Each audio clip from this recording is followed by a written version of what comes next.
de perte d'apprentissage et de décrochage scolaire. La majorité des pays ont néanmoins déclaré utiliser au moins une forme de sensibilisation pour encourager le retour des élèves à l'école, notamment l'engagement communautaire, le suivi en milieu scolaire, la modification des services d'eau, d'assainissement et d'hygiène, les incitations financières et la révision des politiques d'accès.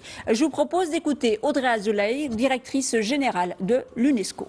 Aujourd'hui même, de nombreuses inégalités éducatives se creusent entre et dans les pays.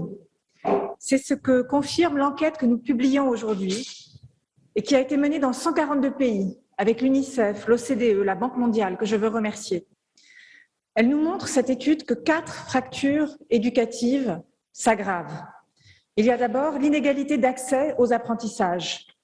Comment pourrait-il en être autrement quand en 2020, les écoles ont fermé 2 fois plus en moyenne dans les pays à revenus faibles ou moyens que dans les pays à revenus élevés? La deuxième fracture, c'est celle face au numérique. Un quart des pays à revenus faibles ou moyens a pu développer une politique d'apprentissage numérique vraiment opérationnelle, contre la moitié à revenus élevés.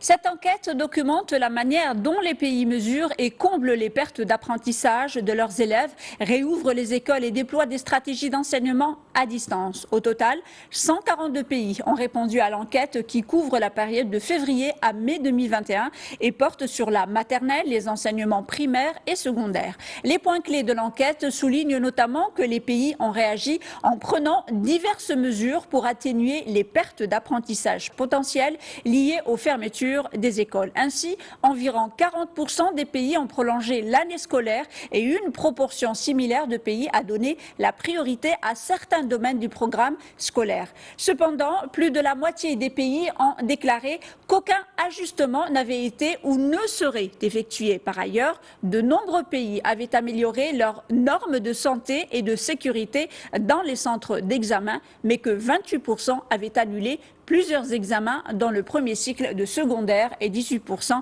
dans le deuxième cycle. De plus, l'examen ou la révision des politiques d'accès à l'éducation était peu fréquent, en particulier pour les filles. Une constatation préoccupante, car dans les pays à revenus faibles ou intermédiaires, les adolescentes sont les plus exposées au risque de ne pas retourner à l'école. Je vous propose de réécouter Audrey Azoulay, donc directrice générale de l'UNESCO. C'est ce qui explique en partie que 500 millions d'élèves dans le monde ont été privés d'apprentissage à distance. La troisième fracture que je voudrais souligner, c'est celle qui existe et qui persiste entre les genres.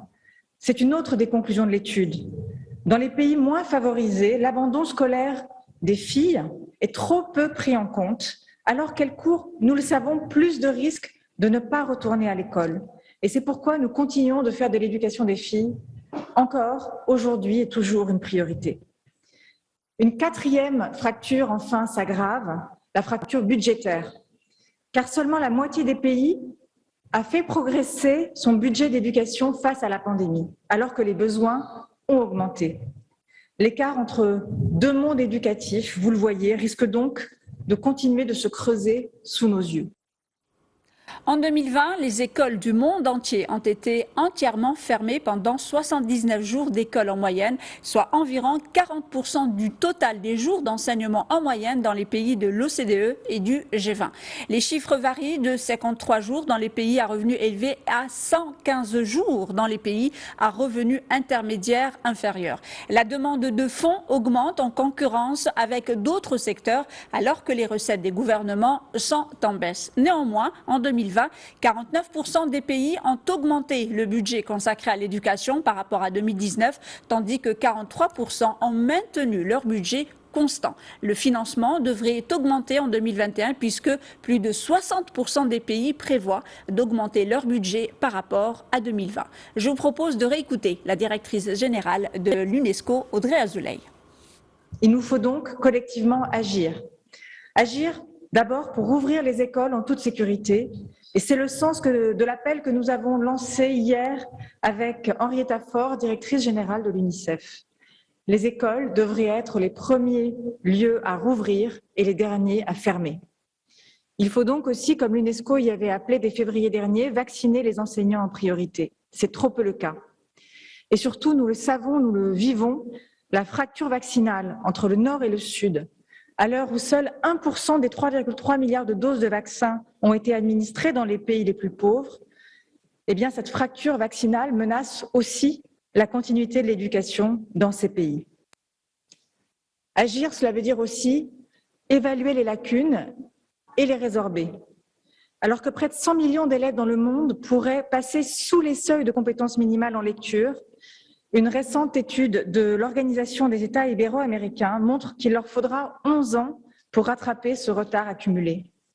Il faut donc proposer des programmes de remédiation, de remise à niveau, ce que n'ont pas fait encore le tiers des pays selon cette même étude. Merci, chers téléspectateurs, pour votre fidélité. L'information se poursuit sur nos différents canaux Média TV Arabique, Média TV Maghreb, Média TV Afrique et sur medianews.com ou en téléchargeant l'application Média News sur votre smartphone. Surtout, portez votre masque et restez vigilants.